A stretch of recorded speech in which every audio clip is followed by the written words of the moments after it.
నాంపల్లి మండల కేంద్రంలోని స్థానిక గాంధీజీ ఇంగ్లీష్ మీడియం పాఠశాలలో స్వపరిపాలన దినోత్సవ వేడుకలను శనివారం ఘనంగా నిర్వహించారు. ఈ సందర్భంగా విద్యార్థులు ఉపాధ్యాయులుగా, ముఖ్యమంత్రిగా, విద్యాశాఖ మంత్రిగా, మంత్రులుగా, ఎమ్మెల్యేలుగా, అధికారులుగా, ప్రజాప్రతినిధులుగా బాధ్యతలను అద్వితీయంగా నిర్వహించారు. నాంపల్లి మండల కేంద్రంలోని స్థానిక గాంధీజీ ఇంగ్లీష్ మీడియం పాఠశాలలో స్వపరిపాలన దినోత్సవ వేడుకలను ఘనంగా శనివారం నిర్వహించారు. ఈ సందర్భంగా విద్యార్థులు, ఉపాధ్యాయులు ముఖ్యమంత్రిగా, విద్యాశాఖ మంత్రిగా, మంత్రులుగా, ఎమ్మెల్యేలుగా, అధికారులుగా, ప్రజాప్రతినిధులుగా బాధ్యతలు అద్వితీయంగా నిర్వహించారు. ముఖ్యంగా నాంపల్లి పట్టణంలో కాన్వాయ్తో ముఖ్యమంత్రి పర్యటించి తెలుగు తల్లి అంబేద్కర్ విగ్రహాలకు పూలమాలలు వేసి నివాళులు అర్పించారు. గాంధీజీ పాఠశాల స్వపరిపాలన దినోత్సవ వేడుకలలో ముఖ్యమంత్రి నాంపల్లిలో ప్రవేశించిన విధంగా ర్యాలీగా వెళ్లడంతో పట్టణంలో ప్రజలు ఒకేసారి అవాక్కయ్యారు. నాంపల్లి చౌరస్తాలో సీఎం మణికంఠ మాట్లాడుతూ మునుగోడు నియోజకవర్గం అన్ని రంగాల్లో అభివృద్ధి చేయుటకు పూనుకుంటామని, ఇప్పటికే పూర్తి స్థాయిలో సాగు మరియు తాగునీటి పథకాలను కోట్ల రూపాయల నిధులు మంజూరు చేశామని అన్నారు.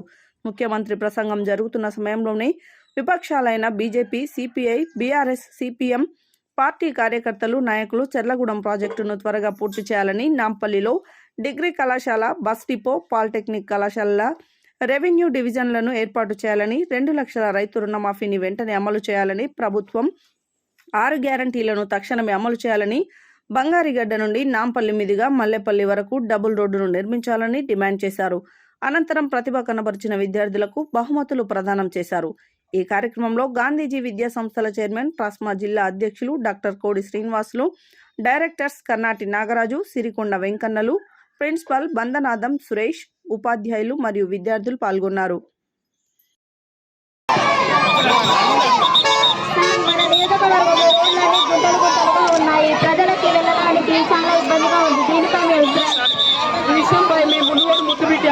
ఎమ్మెల్యే రాజగోపాల్ రెడ్డి గారు నాకు చెప్పారు. నేను సాధ్యమైనంత త్వరగా ఆ విషయాన్ని పరిష్కరిస్తాను.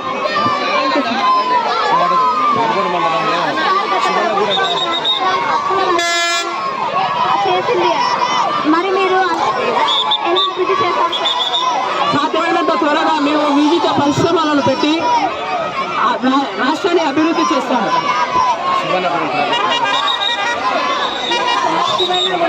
ఎప్పుడు కంప్లీట్ చేస్తాం? సాధ్యమైనంత త్వరగా మేము కంప్లీట్ చేస్తాం.